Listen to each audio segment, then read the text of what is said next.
అస్సలాము అలైకుం వరహ్మతుల్లాహి వబరకాతుహు ఔజు బిల్లాహి మినష్ షైతానిర్ రజీమ్ బిస్మిల్లాహిర్ రహ్మానిర్ రహీం.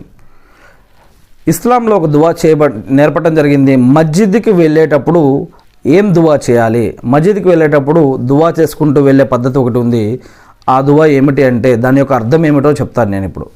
వల్ల నా హృదయంలో వెలుగుని నింపు, నా నాలుకలోను, నా చెవులలోను, నా కళ్ళలోను వెలుగుని నింపు. వల్ల నా పైనుండి క్రింద నుండి, ముందు నుండి వెనుక నుండి నాకు కాంతిని ప్రసాదించు.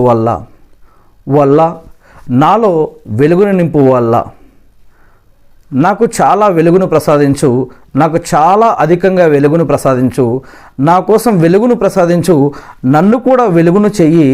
వల్ల నాకు వెలుగును ప్రసాదించు, నా నరాలలో వెలుగును నింపు, నా మాంసంలో వెలుగును నింపు, నా రక్తంలో వెలుగును నింపు, నా వెంట్రుకలలో